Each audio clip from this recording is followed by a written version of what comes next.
राज्य में आर्थिक विकास के साथ सामाजिक विकास में भी कई उपलब्धियां हासिल की गई। राज्य सरकार आमजन अर्थात लगभग 13 करोड़ आबादी के कल्याण हेतु प्रतिबद्ध है।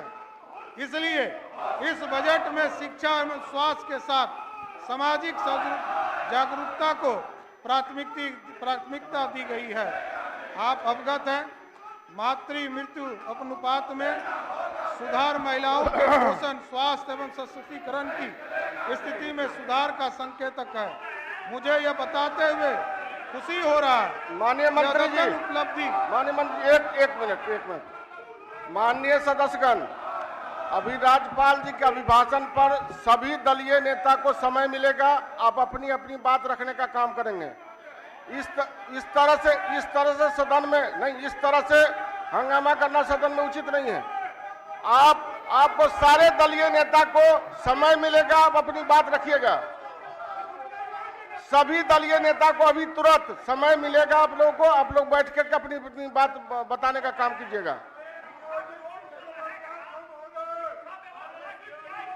ठीक है, 10 मिनट के लिए क्या आप लोगों के तुरंत समय मिलेगा। सभी दलीय नेता को आप लोग अपनी अपनी स्थान पर बैठ जाए। विशेष आग्रह, आप लोग बैठिए सब कोई।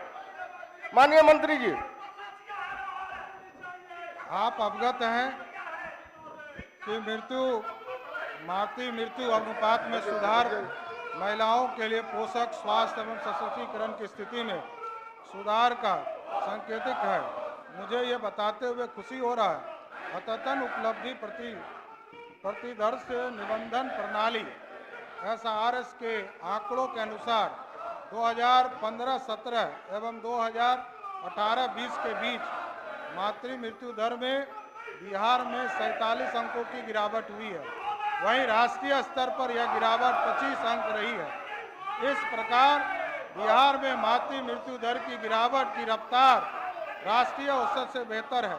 मातृत्व स्वास्थ्य में सुधार किसी भी राज्य के लिए बेहतर लोक सेवाओं का आईना है।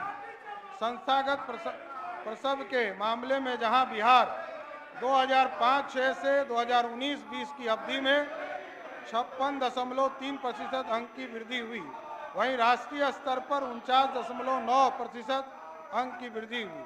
यह बिहार के उत्तम स्वास्थ्य सब अवरचना की द्योतक है। बिहार के प्रति क्षेत्र में सबको के बुलाएंगे, बैठिए, सबको बुलाएंगे। प्राथमिक एवं उच्च विद्यालय एवं माध्यमिक स्तरों पर ड्रॉप आउट में भारी गिरावट दर्ज हुई। वर्ष 2015-16 से 2022-23 के बीच प्राथमिक शिक्षा में 35%, उच्च प्राथमिक स्तर पर 39.4% एवं माध्यमिक स्तर पर 40% की गिरावट दर्ज हुई, जो उल्लेखनीय उपलब्धि है। अनुसूचित जाति एवं अनुसूचित जनजाति के बच्चों की शिक्षा के द्वारा उनके सपनों को साकार करने के लिए राज्य सरकार ने सभी 66 अनुसूचित जाति आवासीय विद्यालय, 21 अनुसूचित जनजाति आवासीय विद्यालय को 10+2 स्तर का उत्क्रमित करने का निर्णय लिया। नए सभी आवासीय विद्यालय को 10+2 स्तर तक की शिक्षा के लिए स्वीकृति दी गई। साथ ही प्रत्येक आवासीय विद्यालय में सीटों की संख्या 400 से बढ़ाकर 720 करने का निर्णय लिया गया। चतुर्थ औद्योगिक क्रांति के मद्देनजर राज्य सरकार के विज्ञान प्रौद्योगिकी तकनीकी शिक्षा के अंतर्गत कंप्यूटर साइंस इंजीनियरिंग पाठ्यक्रम में आर्टिफिशियल इंटेलिजेंस, ड्रोन तकनीक, विद्युत वाहन, 3D प्रिंटिंग, रोबोटिक लर्निंग इत्यादि आधुनिक तकनीक विषयों को समाहित किया गया।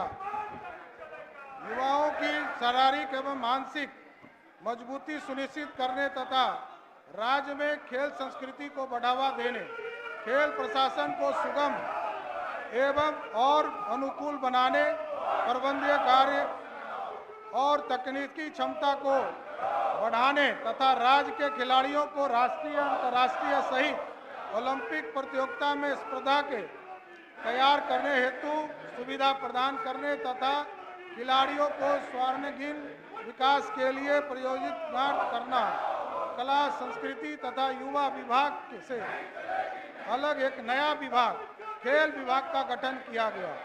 स्वच्छता के क्षेत्र में भी बिहार सरकार के ग्रामीण विकास के तहत संचालित जीविका स्वयं सहायता समूह द्वारा बहुत सघन अभियान चलाया जा रहा है।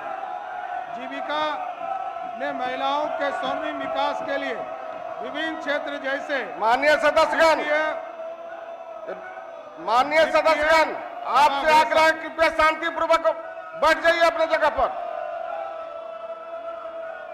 वित्तीय समावेशन, कृषि उद्यमिता, दीदी की रसोई, बैंक सखी, स्वास्थ्य सहित स्वच्छता के क्षेत्र में भी उल्लेख प्रदर्शन किया। स्वच्छता के क्षेत्र में उपलब्धि के तहत भारत सरकार के जल शक्ति मंत्रालय द्वारा जीविका को स्वच्छता की सेवा के अंतर्गत पुरस्कृत किया गया। सामुदायिक गोलबंदी एवं स्वच्छता अभियान में जीविका अंतर्गत स्वयं सहायता समूह की महिलाओं ने प्रमुख भूमिका निभाई। सरकार की योजनाओं के तहत ग्रामीण क्षेत्र में स्वच्छ पेयजल उपलब्ध कराने में भी उल्लेखनीय उपलब्धि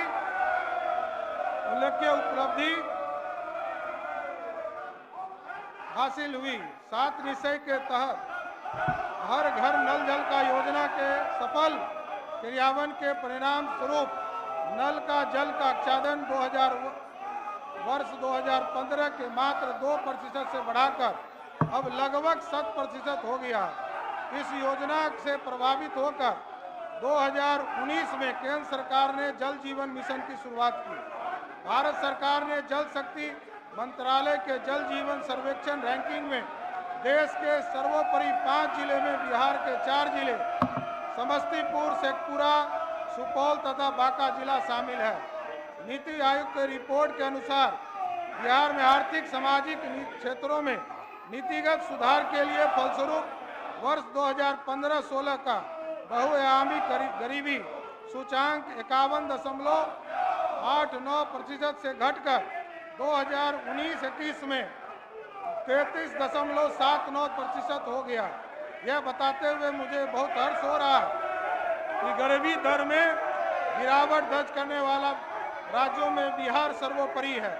इस अवधि में जहां बिहार में गरीबी दर में 18.13% अंकों की गिरावट दर्ज की गई, वहीं पूरे देश में मात्र 9.89 अंकों की प्रतिशत की गिरावट हुई। अवधि में राज्य के 2.5 करोड़ लोगों को गरीबी से बाहर निकाले। देश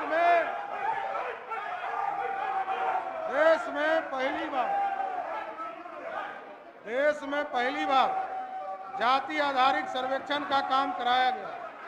बिहार जाति आधारित गणना 2022 सभा के अंदर कोई माननीय सदस्य वीडियो नहीं बनाएंगे, न मोबाइल चलाएंगे। 2022-23 के सर्वेक्षण से प्राप्त आंकड़ों के फलाफल के आधार पर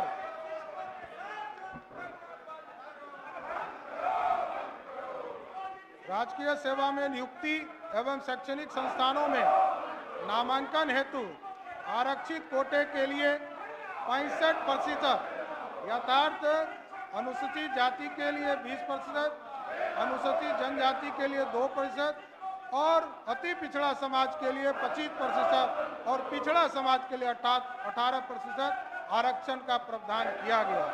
जबकि आर्थिक रूप से कमजोर वर्ग के लिए 10% आरक्षण पूर्वावत लागू है। इसी प्रकार सभी वर्गों के लिए आरक्षण की कुल सीमा को बढ़ाकर 75% किया गया। राज्य सरकार द्वारा बिहार राज्य की सभी सरकारी सेवा संवर्गों के पदानुक्रम में दिव्यांग जन के कर्मियों के लिए पदोन्नति में 4% शैक्षिक आरक्षण उपलब्ध कराने जाने का निर्णय लिया गया। ग्रामीण अर्थव्यवस्था को सुदृढ़ करने के लिए राज्य सरकार ने चतुर कृषि रोड मैप लागू किया। इसके अंतर्गत वर्ष 2028 तक कृषि एवं सवर्ती क्षेत्रों में लगभग 1.2 लाख करोड़ रुपया का व्यय का लक्ष्य रखा है। कृषि के क्षेत्र में खाद्यान्न का रिकॉर्ड उत्पादन के लिए 197 1.36 लाख मैट्रिक टन भारत सरकार के कृषि एवं किसान कल्याण मंत्रालय द्वारा बिहार को प्रतिष्ठित एग्रीकल्चर लीडरशिप अवार्ड द्वारा सम्मानित किया गया। बिहार में उद्यमिता के वातावरण को सुदृढ़ करने तथा उद्यमियों को बिहार में निवेश के लिए आकर्षित करने के उद्देश्य से बिहार बिजनेस कनेक्ट 2023 का आयोजन किया गया, जिसमें देश और विदेश के लगभग 600 निवेशकों की भागीदारी रही। इस ग्लोबल इन्वेस्टमेंट समिट के दौरान 50,530 करोड़ रुपए का निवेश समझौता ज्ञापनों पर हस्ताक्षर किए गए। इस निवेश से आने वाले समय में काफी संख्या में रोजगार का सृजन होगा। हाल ही में हुए जाति आधारित सर्वेक्षण में 94 लाख परिवार आर्थिक रूप से गरीब चिन्हित हुए, जिनके उत्थान के लिए परिवार से कम एक सदस्य को लघु उद्यमी योजना के तहत स्वरोजगार हेतु अधिकतम 2 लाख रुपया अनुदान देने की स्वीकृति हुई।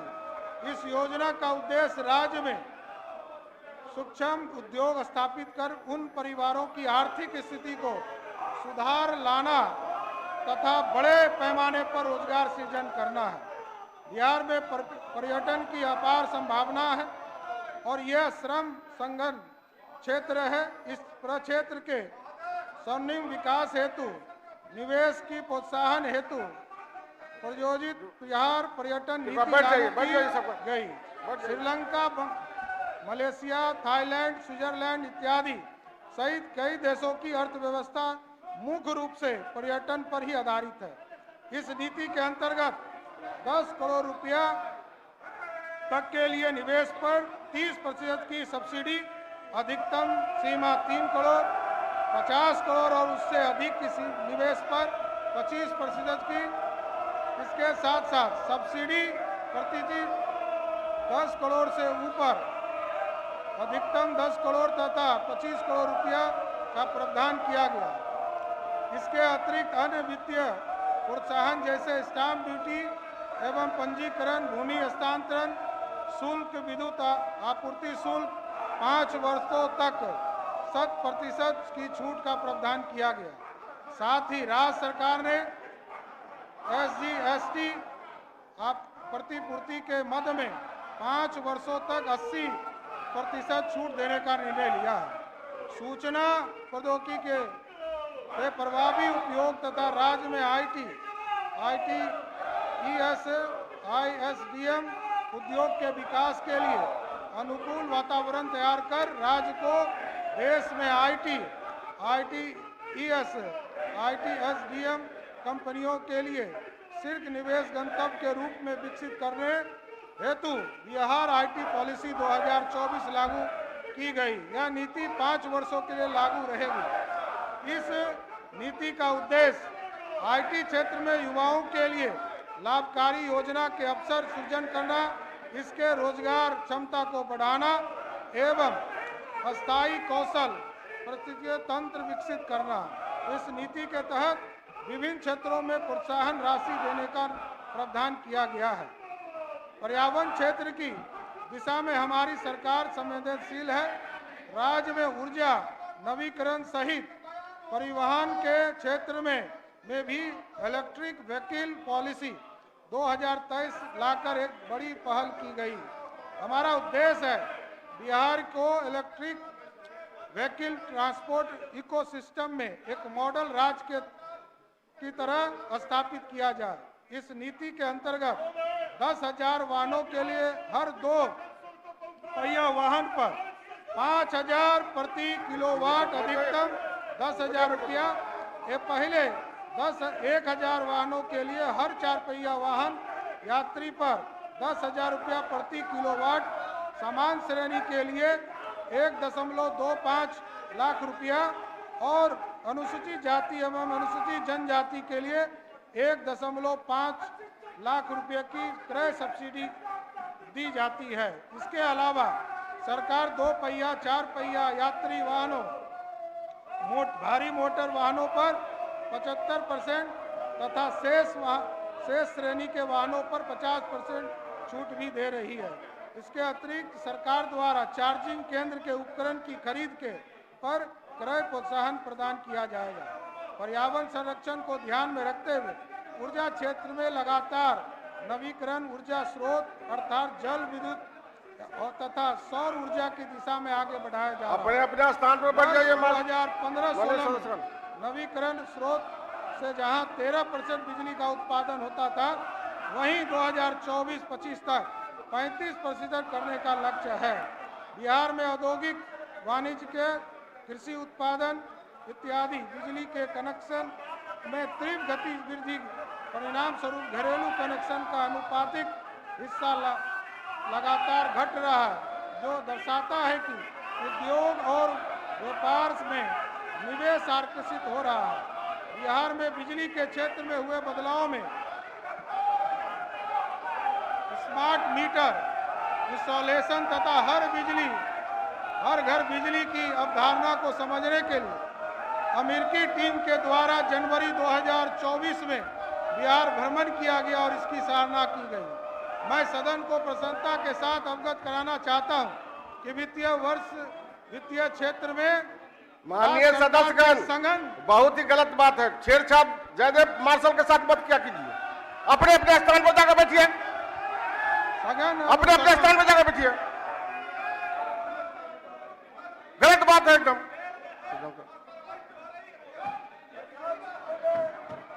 आपको समय मिलेगा, अभी समय के बाद अपनी बात रखिएगा।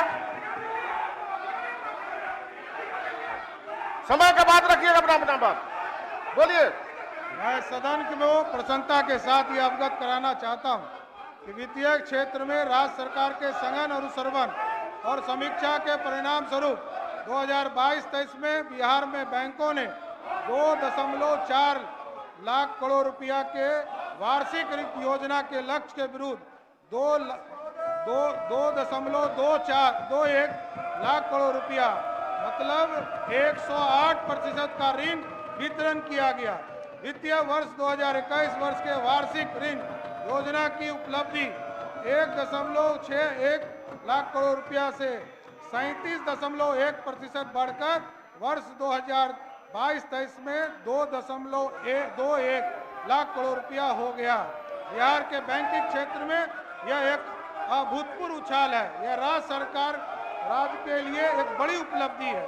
वित्तीय संतुलन को ध्यान में रखते हुए मैं सदन को बताना चाहता हूं, राज्य के अपने कर राजस्व के अंतर्गत वाणिज्य कर विभाग ने जीएसटी सहित वर्ष 2022-23 के 35,887 करोड़ के लक्ष्य की तुलना में 34,269 करोड़ रुपया का कर संग्रह किया, जो लक्ष्य का 95.4% है।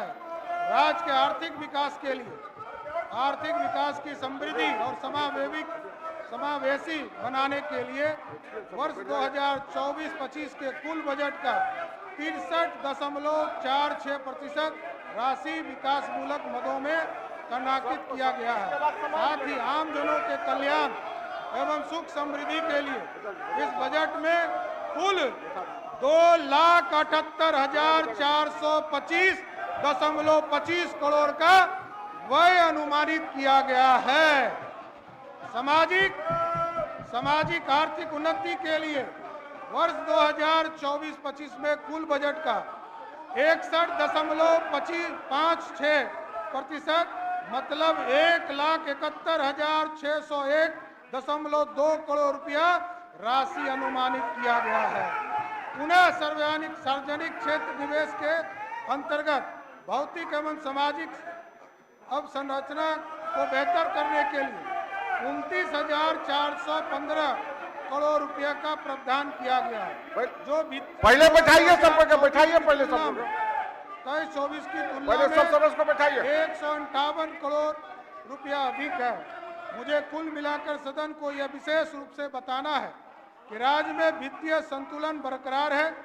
इसके प्रमुख संकेतक राजस्व घाटा को समाप्त कर राजस्व बचत उपार्जित करने का लक्ष्य है।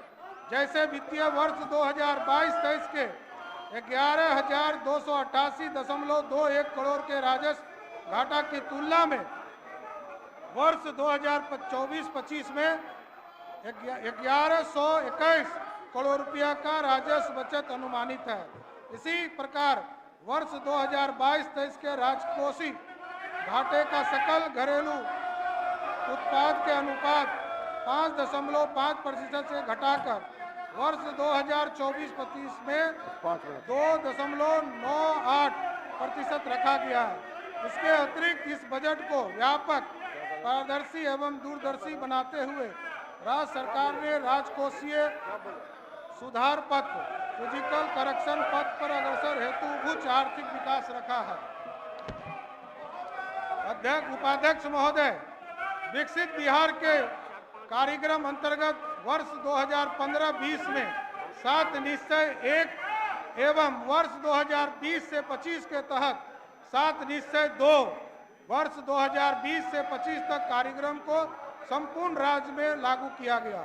7 निश्चय 1 के अंतर्गत आरक्षित रोजगार, महिलाओं का अधिकार, हर घर बिजली निश्चित रूप से प्राप्त लक्ष्य किए जा चुके हैं। स्मार्ट प्रीपेड मीटर इंस्टॉलेशन में बिहार देश का पहला राज्य बना है। 7 निश्चय 2 के अंतर्गत वित्तीय वर्ष 2024-25 में कुल 5,040 करोड़ रुपया का प्रावधान किया गया। अब मैं निश्चय 1 और निश्चय 2 की उपलब्धियों संक्षेप में सदन में रखता हूं।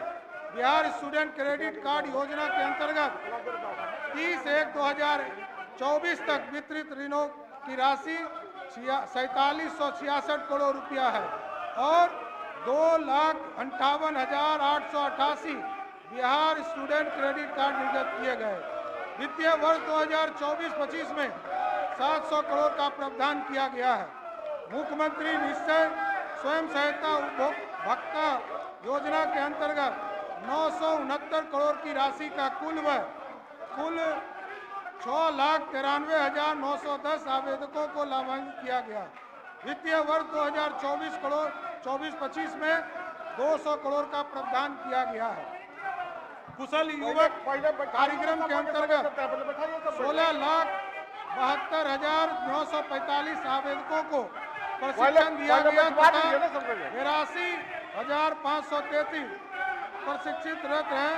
वर्तमान में 1,654 प्रशिक्षण केंद्र संचालित हैं तथा सभी 534 प्रखंड आच्छादित हैं। 2000 वित्तीय वर्ष 2024-25 में संक्षेप कर दें। सभापति महोदय,